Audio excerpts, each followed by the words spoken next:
Donc, bonjour à tous. Merci de me permettre de présenter cet observatoire Anacatch, qui est un observatoire éco-hydro-climatique en Afrique de l'Ouest. Donc j'ai essayé d'être... je me suis inspiré beaucoup des présentations précédentes, donc peut-être qu'il y aura des échos ou des choses comme ça. L'idée de la présentation, j'ai prévu plusieurs moments. Donc d'abord, vous dire pourquoi cet observatoire est étalé sur tout un continent. J'essaierai de faire un peu d'historique sur comment cet observatoire est né, en n'allant pas trop loin dans le passé, mais il y a quand même des points importants à souligner, des résultats. Philippe parlait d'héritage en début de semaine. Je pense qu'il y a vraiment de ça aussi pour cet observatoire-là. Donc je donnerai ensuite quelques exemples pour expliquer pourquoi cet observatoire est un observatoire de la zone critique et comment on envisage alors je ne vais pas dire peut-être l'interdisciplinarité, mais comment différentes communautés travaillent sur les mêmes objets et comment je suis arrivé là. Et puis donc je parle de la trajectoire, c'est le titre quand même, voilà, avec un peu de profondeur temporelle. Et puis je terminerai sur des points de modélisation qui nous permettent d'envisager éventuellement à la fois la compréhension des systèmes et comment ces données-là, qui sont très ponctuelles finalement, nous permettent d'extrapoler des processus qu'on observe, et cela jusqu'à l'échelle continentale. Donc la première chose... Donc un peu de géographie sur l'Afrique de l'Ouest. Vous avez ici donc les territoires avec la carte politique, avec les différents pays. Et puis derrière, en couleur, c'est le fameux gradient écoclimatique, ici éco surtout, où vous avez donc différents types de végétation qui se... donc depuis... Pardon, il ne faut pas que ça aille trop vite. Donc depuis la côte guinéenne avec plutôt des forêts quasiment tropicales, donc ce qu'on appelle tropical sec ici, et puis des paysages de la savane ici, et puis on va vers le Sahel avec des zones de plus en plus désertiques. Donc ça c'est associé à un gradient climatique. Je ne suis pas encore habitué. Donc voilà, vous avez ici la pluviométrie sur le site, donc où on a quelque chose comme entre 1500 et 2000 mm par an de pluie qui tombe dans le sud. Et puis au Sahel, donc tout au nord, on a le Sahara où on a moins de 200 mm par an. Donc ça définit des climats. Donc je ne sais pas si je parlerai je dirais ces termes-là dans la suite, mais donc les climats guinéens, climats soudaniens au milieu, et puis les climats sahéliens donc au nord de ce domaine. Alors ce grand territoire, il est partagé, il partage certaines caractéristiques donc géographiques d'une part, donc par cet alignement est-ouest, comme on vient de le voir, mais aussi donc il partage des grands fleuves. Donc vous avez ici en bleu, donc c'est le Chevelu, alors peut-être des problèmes de résolution mais qui montre l'étendue du fleuve Niger, qui part depuis ici à Sierra Leone, la Côte d'Ivoire et donc tout à l'ouest du territoire, et qui va se jeter au Nigeria en traversant le Mali, le Niger, le Burkina Faso avant, et puis donc pour finir au Nigeria avec quelques rivières qui se prennent leur source au Bénin, au Togo, etc. Donc on a quelque chose vraiment qui traverse tout ce territoire. Alors, on pourrait pas dire à peu près la même chose du fleuve Sénégal ou du fleuve ou de la Volta qui descend ici, qui sont donc les grands fleuves de ce territoire. Donc en passant, donc il y a une grosse, donc c'est des fleuves, ce qu'on appelle transboundary rivers, donc qui traversent les frontières et donc l'OMVS, l'organisation du fleuve Sénégal, vient d'avoir un prix pour sa capacité à gérer les eaux de ce fleuve. Donc dernièrement, donc, il y a beaucoup d'efforts qui sont faits dans la région sur ces points-là. Je ne suis pas encore habitué. Donc c'est partage également donc, des climats.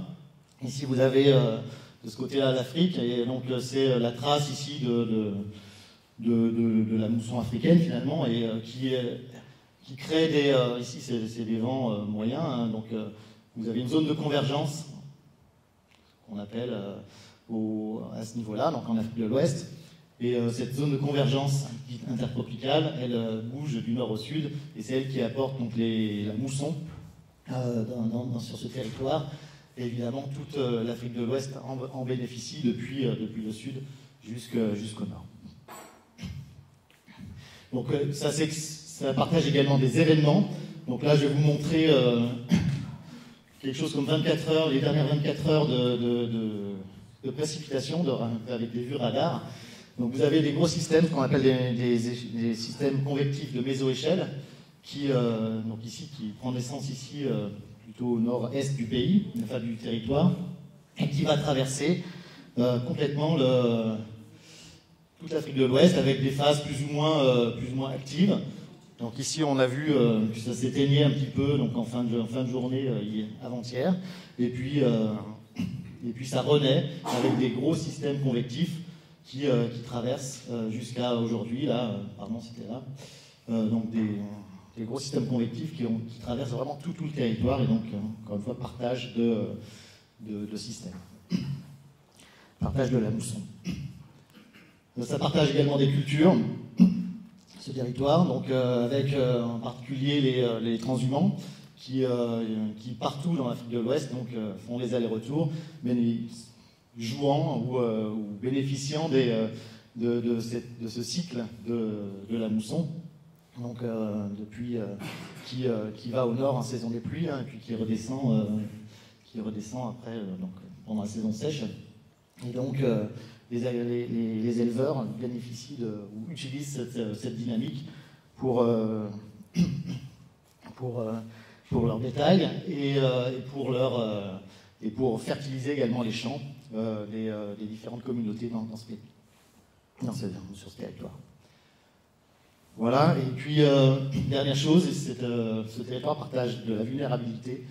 Donc vous avez ici la vulnérabilité face au changement climatique, avec aujourd'hui plus d'événements extrêmes sur tout le territoire qui génèrent des inondations dans les grandes villes, on en parle quasiment tous les ans, des périodes sèches, plus longues et plus intenses, et puis un territoire aussi au sud qui est soumis à la montée des océans, avec toute une zone lagunaire qui traverse tout le pays, là, enfin tout le territoire, et qui est donc constitué de lagunes, et donc qui sera très impacté par cette montée des océans.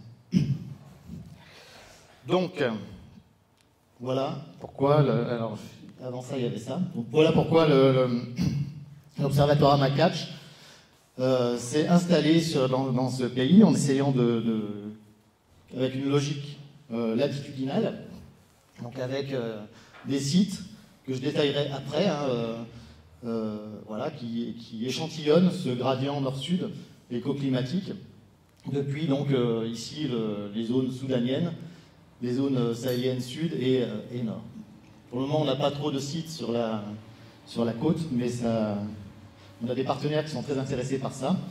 Donc j'ai listé un petit peu ici, hein, parce que cet observatoire est aujourd'hui partagé entre plusieurs laboratoires en France, donc à l'IGE, donc à Grenoble, Montpellier et Toulouse, mais aussi partagé avec les collègues du Sud.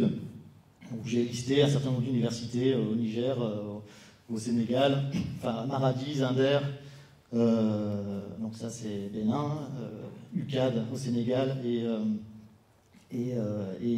Université du Mali, Sciences et Technologies du Mali. Donc un observatoire partagé pour un territoire qui partage beaucoup de caractéristiques communes. Alors un peu d'historique sur comment ce grand observatoire s'est construit. Alors chacun peut utiliser la technique qu'il veut pour remonter dans le temps un petit peu, donc soit l'espace, soit des machines à remonter le temps, soit des madeleines comme vous le souhaitez. Pour moi, ça a été aujourd'hui, ça sera une visite que j'ai faite en avril dernier. Donc j'étais au Bénin et je suis allé visiter exposition Art du Bénin d'hier et d'aujourd'hui, donc à l'occasion de la restitution des œuvres, d'un certain nombre d'œuvres de la France aux Béninois. Donc, bon, très belle exposition, tout ça, rien à dire, c'est un très beau geste, même s'il est faible. Et à la fin de ça, je me suis fait alpaguer par un groupe de Béninois, qui étaient tous dans leur tenue traditionnelle. Donc, ils faisaient partie d'une association qui gardait qui font attention à la culture du Bénin, préserver la culture du Bénin. Et ils voulaient tous se prendre en photo avec moi. On n'était pas beaucoup de blancs, effectivement, dans l'assemblée. Mais, et donc, pourquoi je donne cet exemple-là et cette mémoire? Parce que, alors, je ne sais pas pourquoi ils voulaient faire ça. C'était un remerciement pour les œuvres. C'était, je ne sais pas trop. Mais en tout cas, ça m'a. Enfin, je vous montre ça parce que ça dit quelque chose de l'histoire du pays, de comment la France a colonisé ce pays-là. Et en fait, toute l'histoire de la science là-bas, elle est aussi ancrée dans le colonialisme, enfin de l'époque coloniale. On a commencé à étudier ce territoire. Donc, quelques dates un peu clés. Pour l'Office de la recherche scientifique coloniale, qui a été fondé en 1943. C'est l'ancien Orstom. Et donc maintenant IRD, l'Institut de recherche et développement. Et donc vous voyez les dates, 1943, 1953, donc on est vraiment dans avant l'indépendance. Et donc avec des stratégies qui sont un peu affinées au fur et à mesure dans ce pays, mais donc, enfin pour l'Institut. Et en fait, ça a initié un certain nombre d'études et de personnes qui sont allées sur le terrain et qui ont commencé à instrumenter et à structurer un peu les observations sur ce territoire. Alors, donc par exemple, j'ai sorti quelques vieilles planches qu'on trouve, et ces planches-là sont importantes parce que, enfin, on va le voir tout au long de la présentation. Il y a des données qui sont assez anciennes, depuis les années début du siècle, début du XXe siècle. Des choses qui ressemblent ici, donc ici c'est le Bénin avec de la pluviométrie. J'ai encore fait faire ça à un étudiant il y a quelques mois. Donc voilà, avec des observations ici sur le Bénin qui datent de 1923, donc qui nous donnent une profondeur temporelle qui est quand même très intéressante pour un observatoire dit de long terme. Donc pareil sur le Sahel, hein, avec ici la piézométrie, je montrerai d'autres chiffres tout à l'heure. Donc la référence ici est un peu vieille, mais il y a des données depuis 1915 donc, sur ce territoire.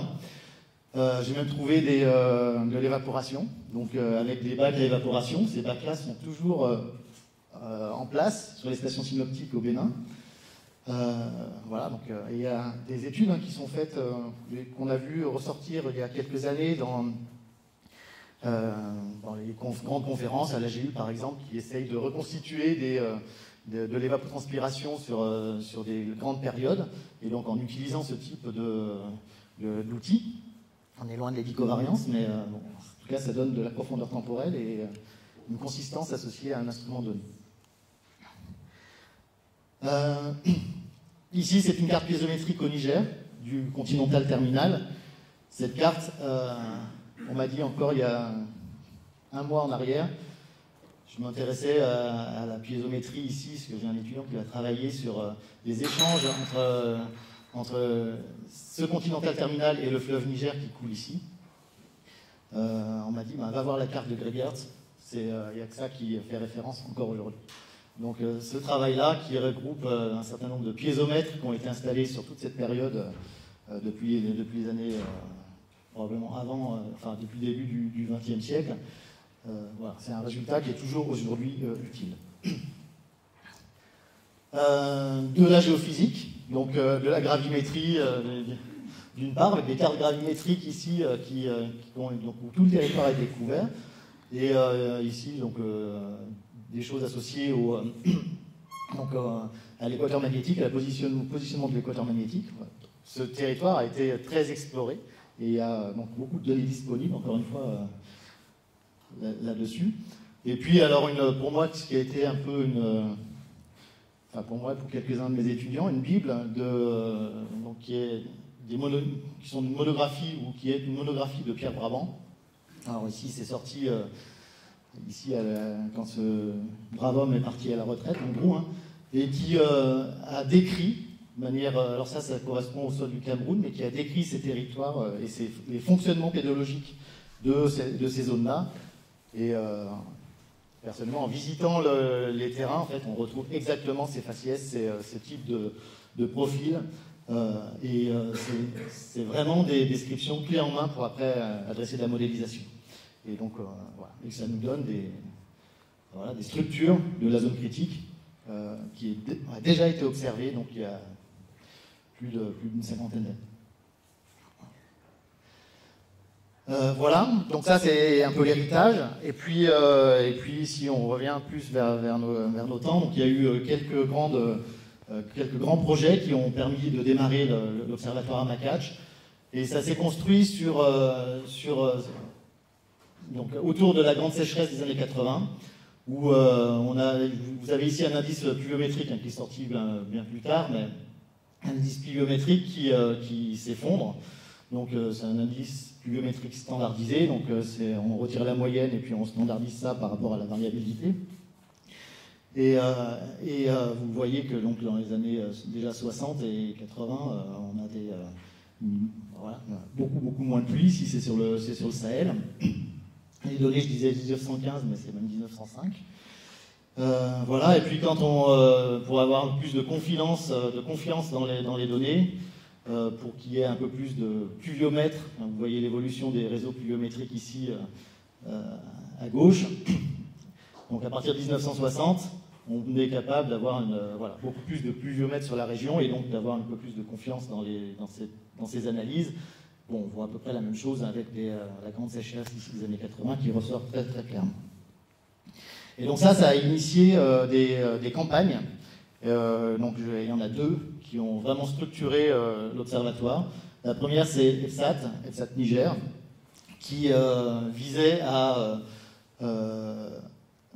étudier la pluie et sa distribution géographique.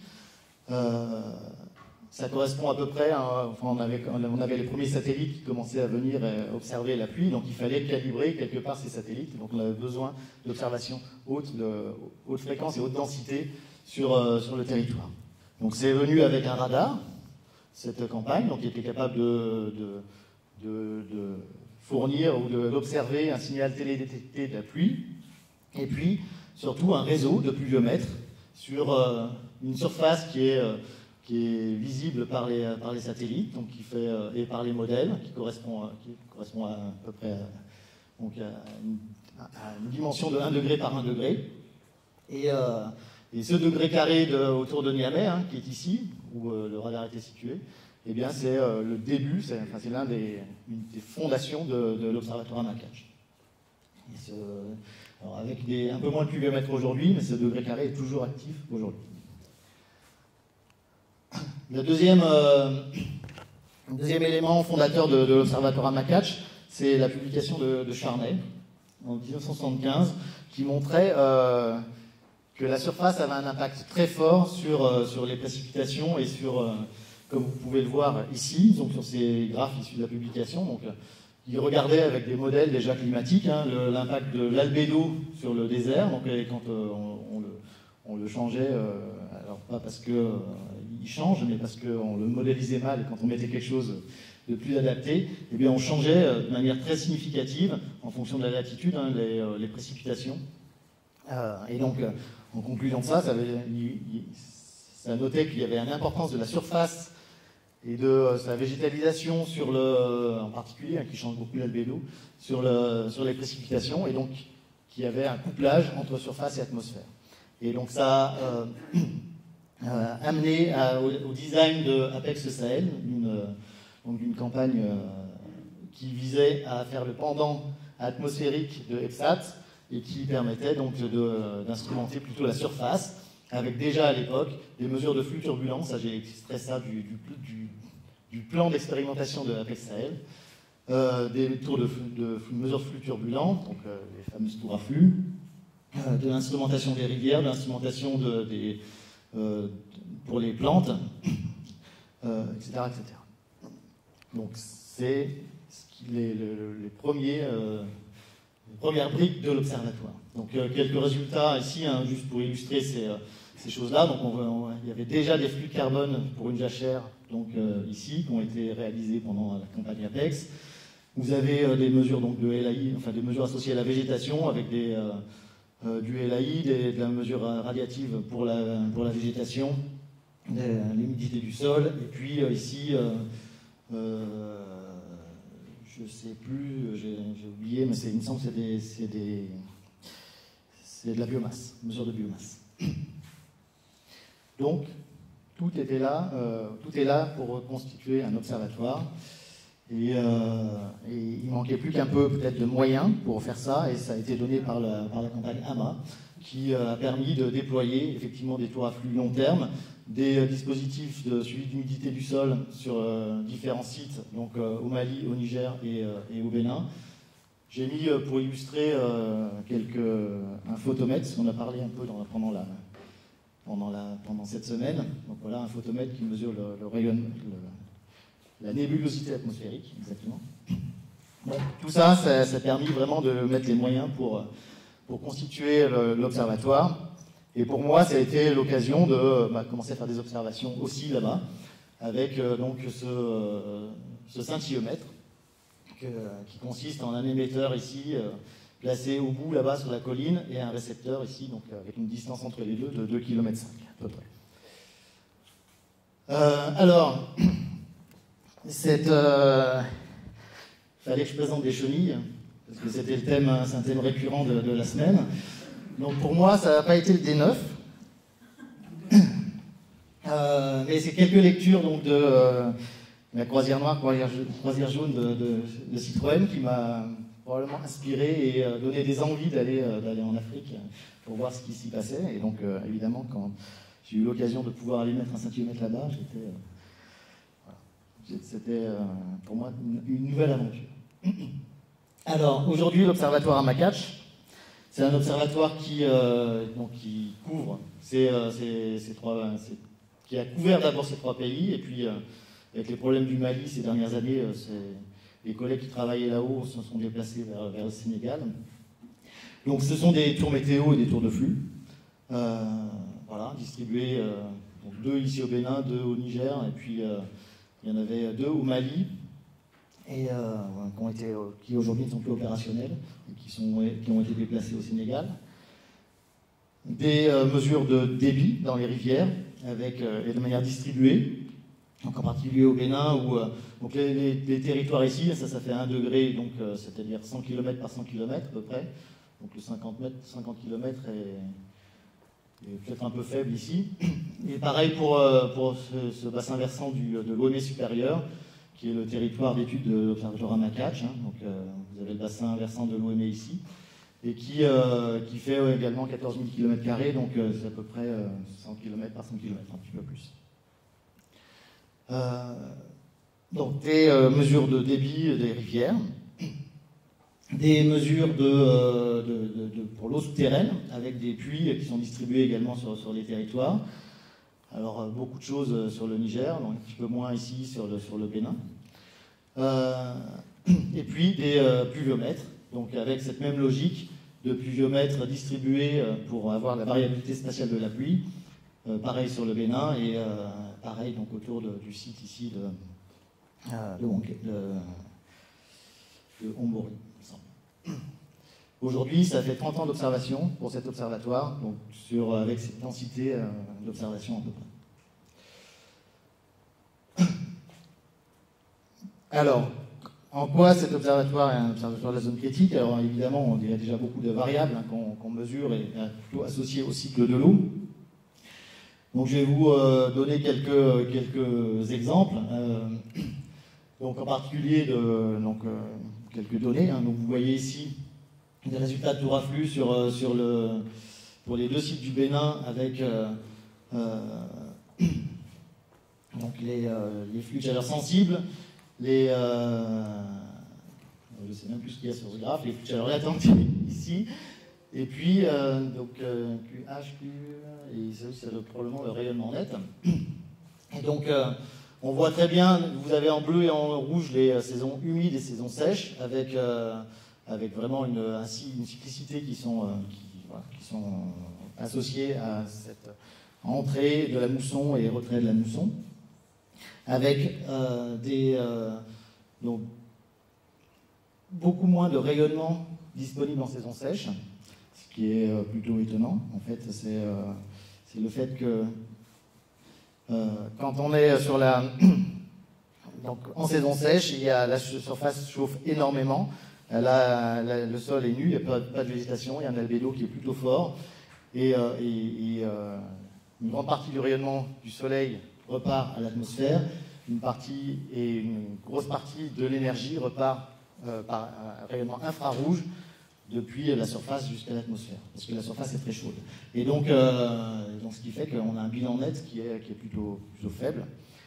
Par contre, nous, quand on est dedans, on reçoit la lumière du soleil, on reçoit le sol qui nous chauffe, c'est comme si on était dans un four, quoi.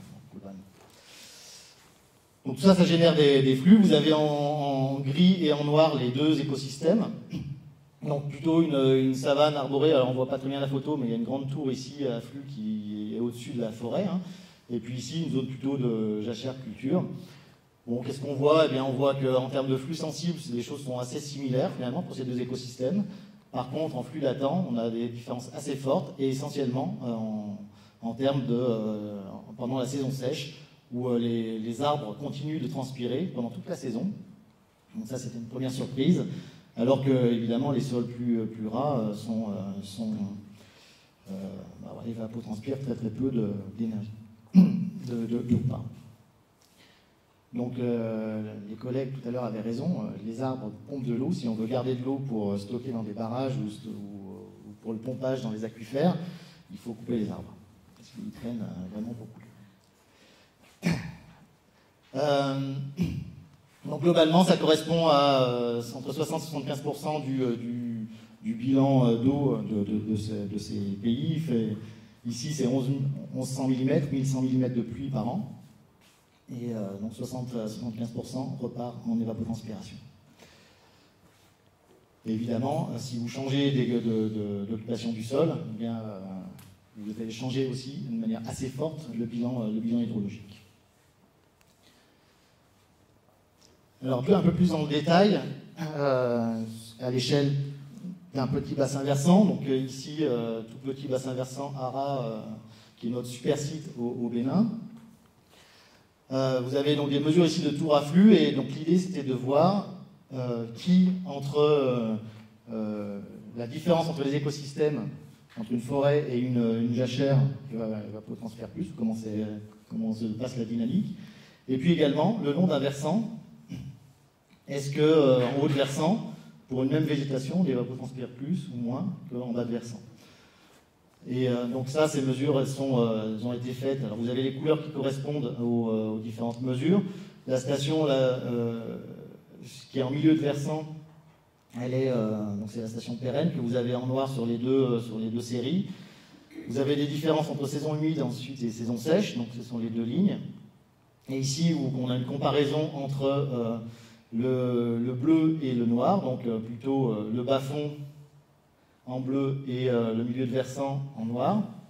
Donc on voit que en saison humide, tout le monde évapotranspire de la même façon, avec une même végétation, pas de problème d'eau, donc tout va bien. Et puis par contre, en saison sèche, on a une évapotranspiration qui est largement plus forte, de l'ordre de 3 fois plus forte que sur le milieu de versant. Et c'est à peu près les mêmes ordres de grandeur quand on change de végétation.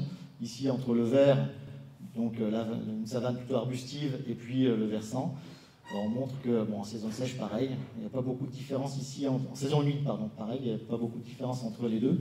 Et en saison sèche, les arbres continuent à transpirer, comme je l'ai montré juste avant. Et donc ça, c'est l'un des premiers éléments qui m'ont amené à penser non plus l'écosystème en indé, c'est-à-dire un écosystème qui va évapotranspirer avec telle dynamique, mais de penser les choses plutôt en 3D, ou au moins en 2D ici, avec les transferts d'eau nécessaires pour alimenter pendant la saison sèche la végétation qui est en bas de versant.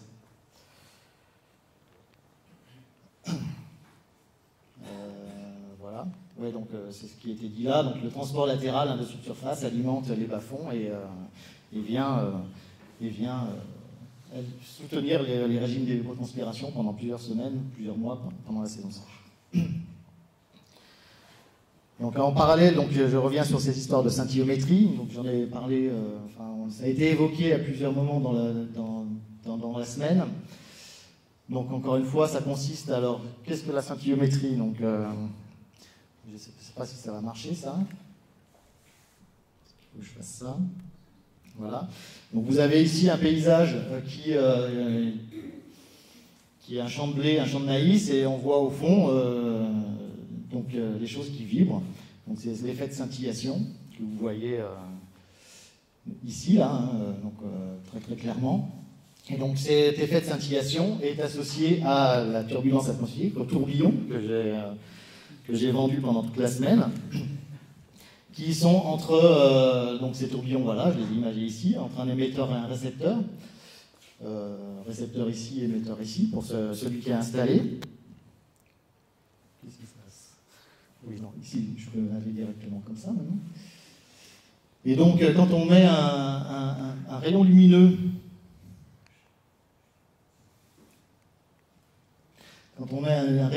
dans ce bazar de tourbillons, de toute taille, eh bien, chaque tourbillon joue le rôle de lentille, parce qu'ils ont des températures et des humidités différentes.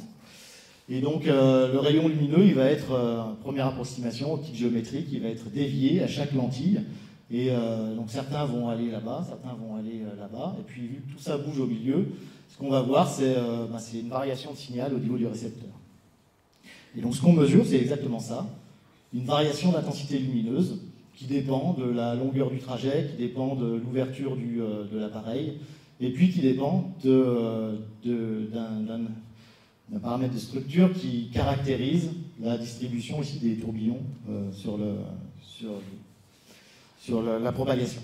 Donc c'est ça qu'on mesure, et une fois qu'on a ça, on est capable de le ramener à des flux, en particulier en infrarouge, de flux de chaleur sensible, c'est-à-dire de l'énergie qui réchauffe l'atmosphère.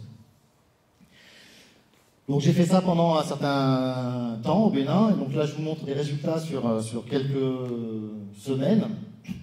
Vous avez, ça c'est les jours juliens qui sont ici, donc on est à peu près on est en milieu de saison sèche, ou ouais, en fin de saison sèche, avec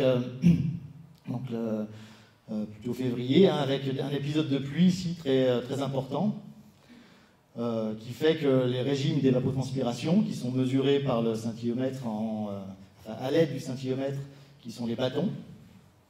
D'accord, c'est ce que je mesure de manière assez indirecte sur ce bassin versant.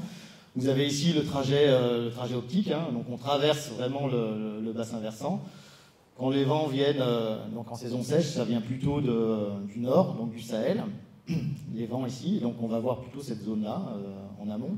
Et puis probablement, quand le vent va commencer à tourner, on a des flux de mousson qui arrivent, ça viendra plutôt du sud-ouest. Donc ok, donc j'étais content de cette estimation là, et avec cet épisode de pluie, la première hypothèse qui a été faite, c'est de dire, bon cette pluie, elle n'a généré aucun écoulement, donc tout est rentré dans le sol. On mesure l'humidité du sol à plusieurs endroits sur le versant. Donc on va intégrer la quantité de pluie qui est rentrée. Donc c'est la courbe bleue qui est ici. Donc voilà, on est capable de quantifier ça.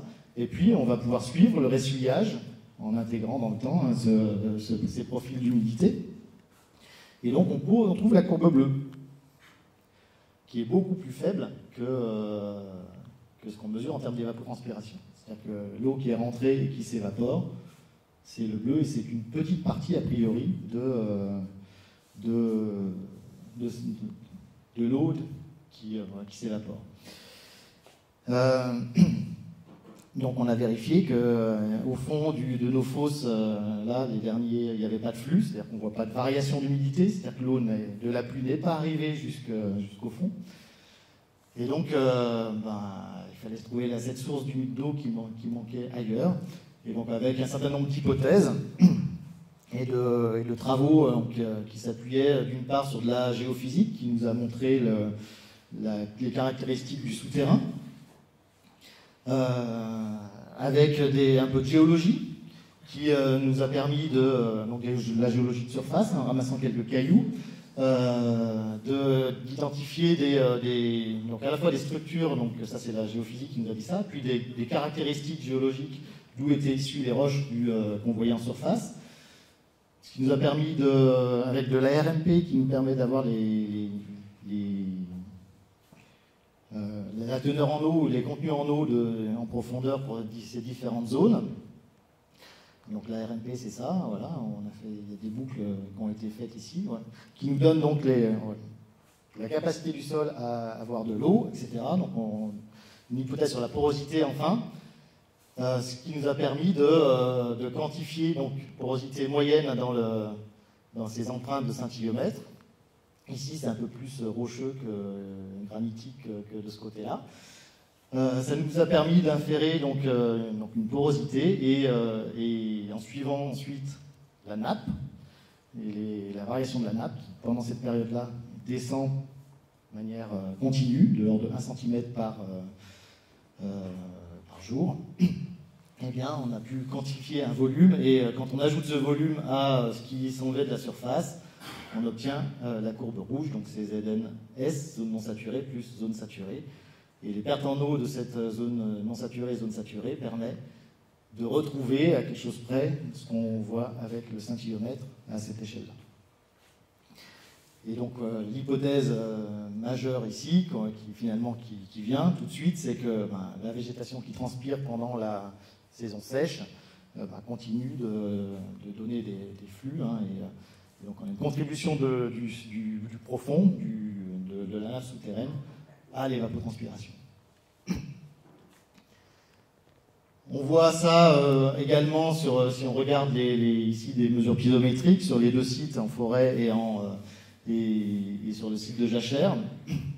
Donc vous avez sur l'axe ici le temps, la topographie et l'altitude sur l'axe vertical. Donc vous avez la topographie est ici en noir. Et ici, c'est la position le long du versant. Donc on voit des choses assez différentes sur ces observations. Donc on voit les cycles annuels, évidemment, qui sont là, qui sont assez présents partout aussi sur le versant, donc à Nalou. Et on a des choses assez différentes sur la forêt, avec près de l'exutoire des choses qui sont assez similaires, on va dire. Par contre, en haut de versant, on a une nappe qui est beaucoup plus profonde, avec très peu de fluctuations, ce qui traduit aussi le fait que la végétation se serre au fur et à mesure et elle transpire et rabat la nappe de manière très importante. Et donc il y a beaucoup moins d'eau qui arrive, de recharge qui arrive ici au niveau de cette végétation. Alors on a commencé également pour essayer d'avoir des preuves de tout ça, donc de faire un peu d'isotopie. Je ne vais pas y passer trop de temps ici, c'est juste pour dire c'était un manque au niveau de l'observatoire de ne pas faire de géochimie, on commence à en faire un petit peu. Ce qu'on voit ici, c'est pas grand-chose, c'est juste que globalement, ce qui coule dans les rivières, ça a la signature quasiment de la pluie en permanence. Et à part peut-être en fin de saison ici, où on voit peut-être un petit signal d'évaporation de l'eau directement dans les rivières. Donc toutes ces données-là, elles nous servent ensuite à essayer de calibrer d'une part des produits satellites ou de développer des produits satellites pour essayer de passer à l'échelle. Donc vous avez ici le produit E3S donc, qui est développé par les collègues à Montpellier, qui permet de donner des cartes d'évapotranspiration sur les sites, ou des valeurs d'évapotranspiration sur du point de vue satellite. Vous avez juste une comparaison de ce qu'est capable de faire ce produit ici sur une saison, donc au Niger, comparé à d'autres produits qui sont habituellement utilisés. Donc quelque chose qui est évidemment beaucoup plus proche de la réalité et des observations locales. Deuxième chose qui est faite, c'est un collègue de l'IGE, donc Thierry Palarin, qui corrige les produits de pluie à partir de données d'humidité du sol, en particulier SMOS. Et donc on voit ici donc, une chronique pour une année au Niger. Il faut savoir que cette technique s'appuie sur un produit déjà existant. Donc ici, Simorph, donc celui-ci, qui vous voyez est très mauvais pour ce site au Niger. Hein, il surestime beaucoup le cumul annuel observé qui est ici. Et en prenant cette information-là plus SMOS, eh bien, on obtient un produit de pluie qui est beaucoup plus proche de la réalité et qui globalement surpasse quasiment tous les produits, qu'ils soient ou qui est équivalent au moins quand on ait des produits instantanés quasiment. Donc quand on a l'image satellite, on donne la valeur de la pluie, ou qui sont corrigés après avec des données sol. Donc les RAW c'est instantané, et puis quand c'est adjusted par exemple, c'est que ça a utilisé des données sol pour se recaler. Donc voilà. Donc, ça permet encore une fois de mettre à l'échelle et de passer à l'échelle régionale.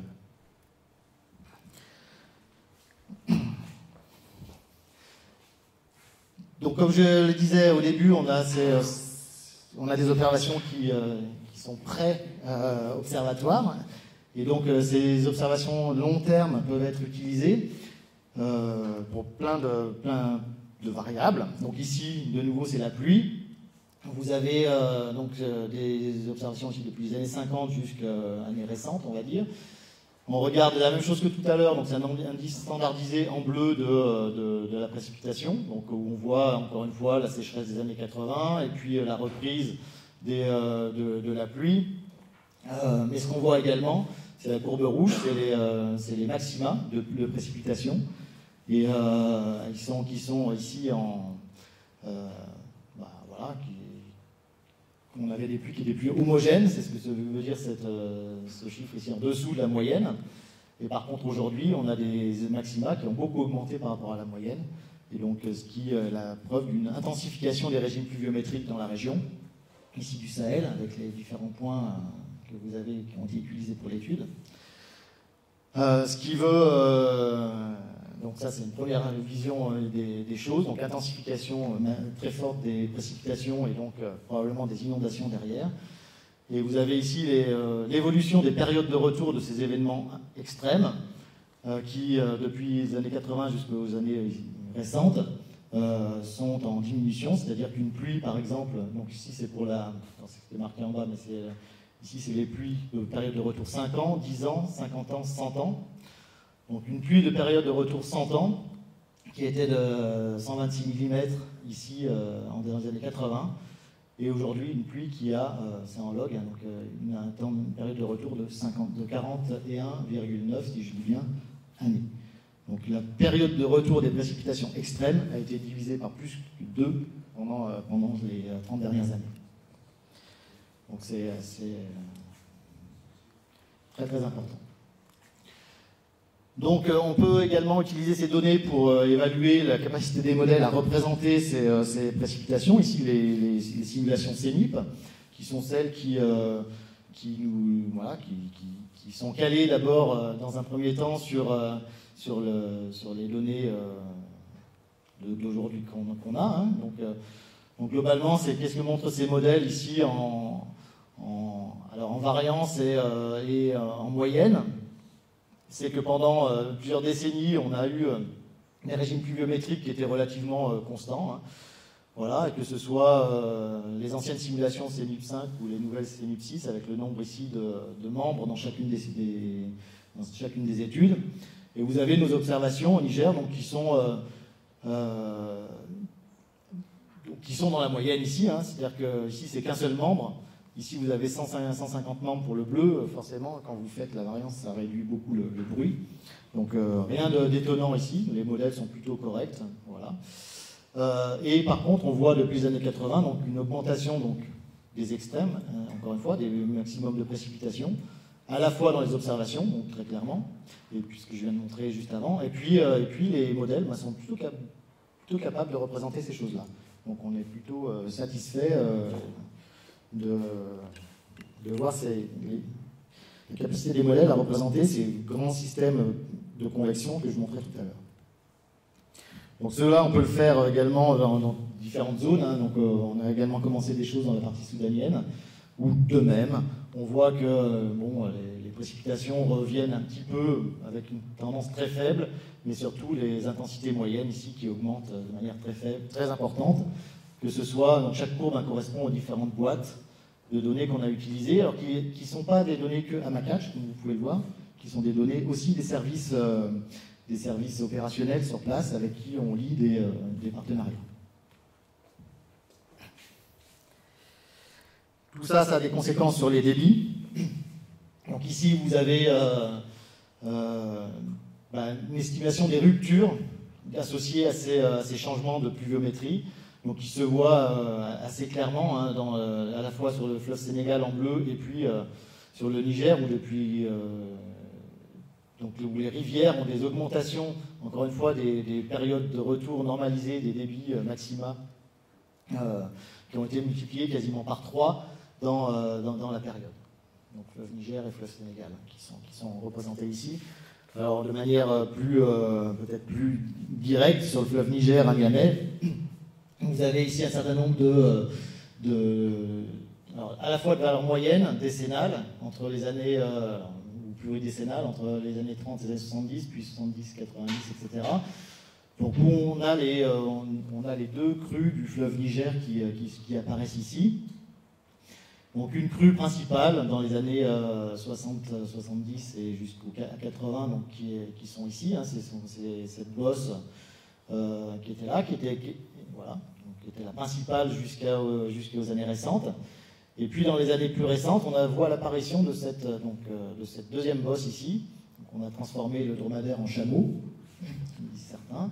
Et donc vous avez qui est une crue qui est quasiment aussi importante, donc la courbe verte, hein, c'est dans les années 2000, 2010, aussi importante en moyenne que la crue ici historique. On appelle celle-là la crue noire, celle-ci la crue rouge.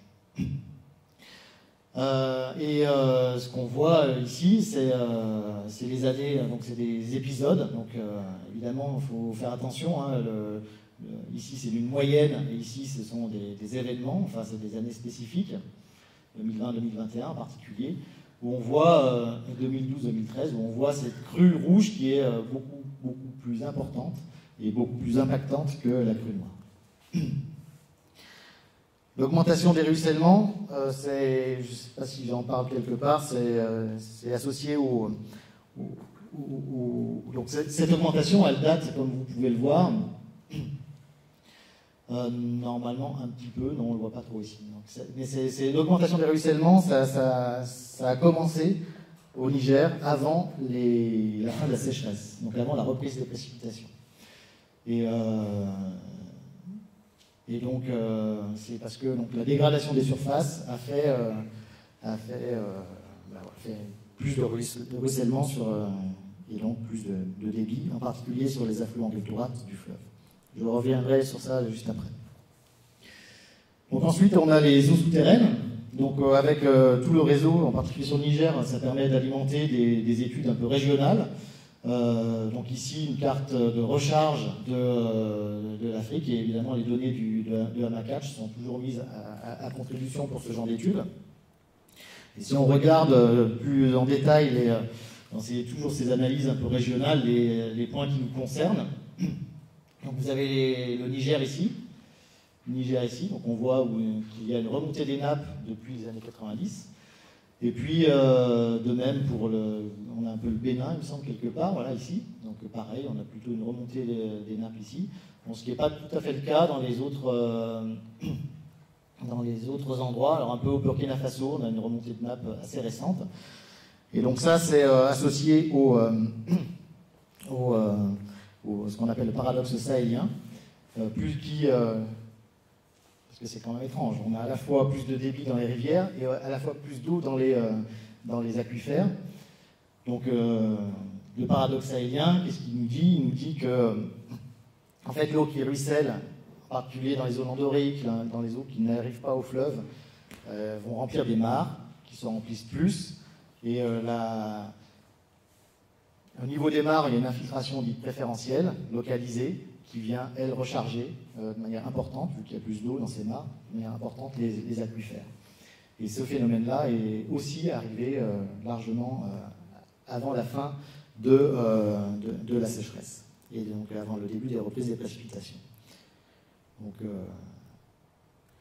a priori, il y a de la ressource. Alors, un petit point sur la végétation, trajectoire de la végétation, donc, qui est associée beaucoup à la trajectoire démographique ici de l'Afrique de l'Ouest. Donc, vous avez les prévisions des Nations Unies observation des Nations Unies depuis 1950, et puis des prévisions jusqu'à 2100, donc qui sont assez importantes et qui se voient. Et donc, vous voyez ici, si je fais des allers-retours, l'occupation du sol qui a changé entre 1975 et 2013, avec donc un mitage évidemment du paysage, des forêts qui disparaissent. Si vous regardez en détail, il y a des villes qui ont beaucoup augmenté. Donc un changement d'occupation du sol qui est extrêmement important dans la région. Et donc ça, évidemment, ça a des impacts hydrologiques, et on essaye d'étudier ça à l'échelle régionale ou à l'échelle des différents bassins versants, par des aspects modélisation. Et en même temps, vous avez ici des tendances observées par satellite qui ont plutôt tendance à nous dire qu'il y a un reverdissement depuis la reprise des précipitations dans la plupart des zones du Sahel. Donc donc les tendances observées par satellite avec des observations locales. Et en quelques points, il y a des zones où, par contre, c'est pas généralisé partout. Quelques points où on a des tendances plutôt à la baisse de la végétation. Alors on n'a pas regardé si c'était associé à des activités humaines ou à des aspects plus géomorphologiques ou climat, etc. Ça nous permet globalement, vous avez une illustration ici de ce qui a changé en termes de végétation, en particulier dans la zone du Niger. On avait ces fameuses brousses tigrées qui étaient là, et puis pendant la grande sécheresse, cette brousse tigrée a disparu. Donc aujourd'hui, on a des surfaces évidemment qui sont beaucoup plus ruisselantes, qui font ces débits et ces remontées de nappe. On essaye de modéliser ça. Ici, avec de la modélisation dynamique, avec des modèles très simples, genre modèle de compétition entre végétation. Donc c'est Christophe Peugeot qui porte cet ANR typique, qui recherche donc à identifier les points de bascule dans ce type d'écosystème. Donc globalement, ce que vous avez là, c'est l'évolution des surfaces. Donc c'est les indices, donc c'est normalisé, mais globalement, c'est les surfaces ici arborées, et ici les coefficients de bruissellement, il me semble, et puis ici les surfaces nues. Et donc on voit assez bien une petite rupture ici dans les années fin des années 80, pardon, et qui empêche le système, malgré la reprise des pluies, qui empêche le système de revenir à de la végétation plus dense, de la végétation arborée plus dense. Donc a priori, on a un point de bascule ici hydrologique sur ce territoire.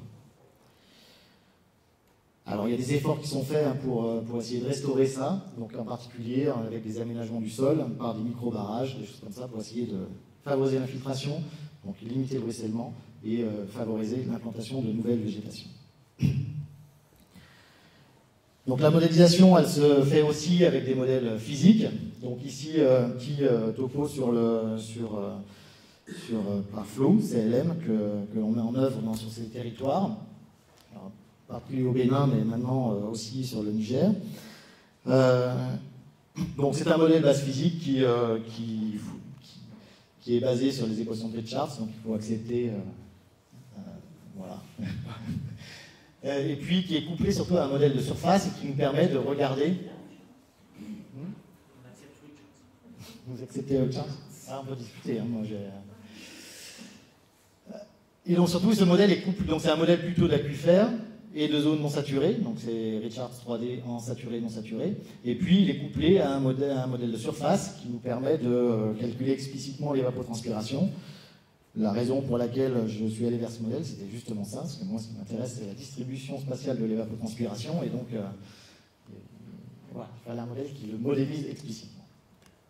Donc évidemment ce modèle fait aussi les débits via une équation de cinématique. Et donc on a déployé ce modèle d'abord pour essayer de comprendre ce qui se passait au niveau des processus. Donc on retourne ici sur le bassin d'Ara et sur une toute petite partie de ce bassin qui fait à peine quelques hectares. Vous avez les unités ici, donc ça fait en gros 300 mètres sur 600 mètres. Il y a eu de la géophysique, il y a eu de la gravimétrie sur ce bassin versant, c'est tous les points que vous avez ici. Il y a évidemment une tour à flux qui est ici. Il y a des piézomètres, etc. Et ce qui nous a permis de dessiner un peu une idée de ce que pouvait être la lithologie de ce bassin versant, de ce tout petit bassin versant, avec donc les deux coupes qui sont là, elles sont ici en horizontale ouest-est, et donc c'est le bas-fond avec une lentille d'argile en surface qui permet de générer ce qu'on appelle des coins secs, ici, et puis donc là une coupe longitudinale comme ça, qui montre un peu la déconnexion des différentes nappes perchées et profondes sur ce bassin versant. Donc ça, c'est notre hypothèse de départ. Et donc, oui, là, ce que montre aussi la géophysique ici, hein, c'est qu'on a une rive gauche et une rive droite qui sont très différentes, avec ici des cuirasses et de l'argile sur plusieurs mètres, voire plusieurs dizaines de mètres. Et puis ici, quelque chose qui est plutôt ici comme ceci, donc avec une surface plutôt aussi très perméable sur 50 cm, dessous une couche d'argile de l'ordre de 2-3 mètres, et puis dessous de nouveau des choses qui sont plus perméables. Donc une sorte de millefeuille perméable, non perméable, perméable. Donc on a fait des simulations avec ce modèle. Et ici, je montre directement quelques résultats. Donc, on est capable de regarder les différents bilans internes du bilan d'eau. D'abord, l'évapotranspiration ici, avec des mesures qui sont en rouge et bleu, et puis le modèle qui nous donne les différents flux pour les zones herbacées et pour les zones arborées. Donc, globalement, on est plutôt content quand on regarde cette partie-là. Alors, les données bleues, c'est la scintilliométrie. Les données rouges, c'est les dicovariances. Donc la scintilliométrie voit largement plus que ce bassin-là. Pas étonnant qu'on ait des fois des discontinuités. En termes d'humidité du sol, dans les premiers dizaines de centimètres, ça va, ça suit à peu près les précipitations et le modèle est capable de libérer l'eau qu'il faut libérer. En termes d'eau souterraine, les observations sont en blanc, les simulations en rouge. Et ce que vous avez là, c'est la carte de saturation en fonction de la profondeur et en fonction du temps pour les deux sites ici, où on a des observations. Donc on voit d'abord que le modèle est bien capable de représenter la dynamique des eaux souterraines en haut de versant. Et ici, il est capable de représenter à la fois les deux systèmes de nappes, donc la nappe profonde et la nappe perchée temporaire. Et en termes de débit, on a quelque chose qui est plutôt satisfaisant en fonction des années. Ici, il y a une année où ça ne passe pas très bien, le début de saison est un peu mal représenté, mais globalement, on a un modèle qui correspond à peu près à ce qui est attendu. Et donc, on est capable de représenter la complexité de ce souterrain à des échelles très fines, et donc de comprendre la distribution temporelle des observations.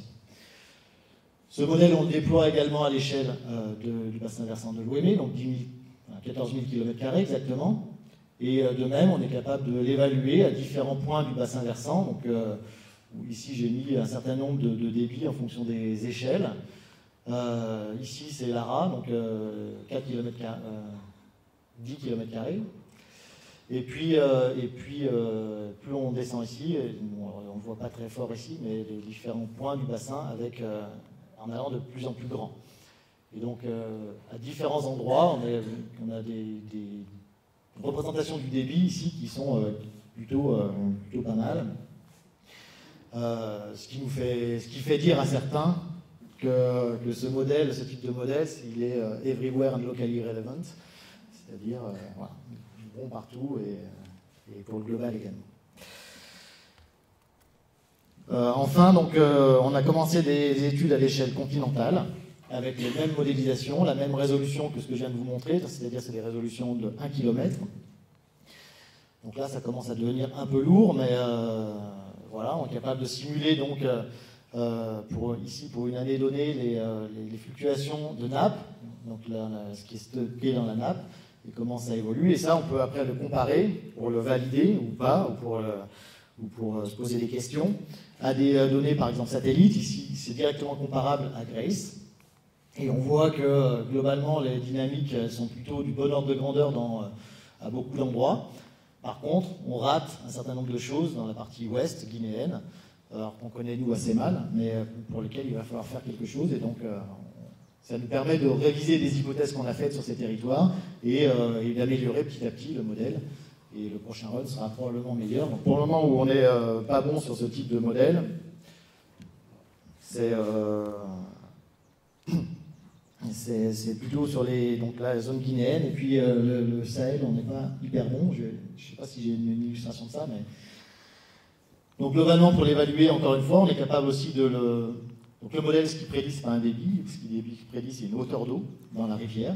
Et on est capable de comparer ces hauteurs d'eau directement à ce que nous donnent des valeurs, des modèles, des observations satellites. Et vous avez ici donc une estimation donc, sur l'OME. Alors ça marche toujours bien. L'OME, c'est bien. Évidemment, c'est la zone qu'on connaît le mieux. Mais ça marche aussi de manière plutôt satisfaisante sur l'affluent du fleuve Sénégal ici. Où là, par contre, voilà, on connaît un peu moins de choses. L'aval du delta intérieur du fleuve Niger, donc tous les affluents amont du fleuve Niger, c'est plutôt aussi très satisfaisant. Et je ne les montre pas là, mais par contre, c'est pas très satisfaisant. Surtout le delta intérieur du fleuve Niger, on ne sait pas encore faire. Et donc, évidemment, tout ce qui va suivre le fleuve Niger, l'aval du delta intérieur du fleuve Niger, ça ne marche pas. Je ne le montre pas. Mais je vous le dis.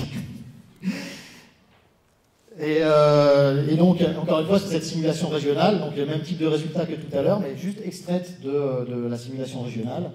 Et de nouveau, on est capable sur les sites qu'on connaît bien, hein, c'est à partir de ces données-là, évidemment, qu'on a extrapolé beaucoup de choses sur le territoire ouest-africain.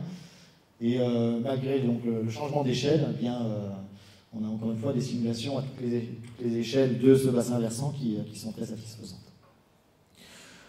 Donc voilà, je pense que j'ai largement dépassé mon temps, donc c'est à peu près bon.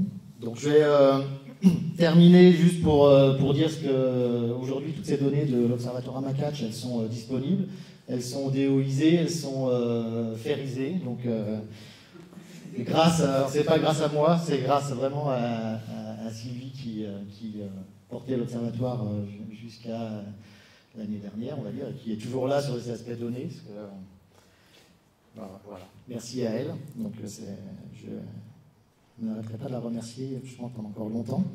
Et puis une structuration de l'observatoire qui a évolué dans les derniers temps, où, alors je n'ai pas pris la peine de traduire ce truc-là, mais qui est aujourd'hui vraiment partagée, c'est-à-dire qu'on a mis dans la direction de l'observatoire des collègues du Sud, et donc ce qui n'était pas le cas auparavant, et avec une vraie volonté de partage, encore une fois, de ces données. Voilà, je vous remercie pour votre attention.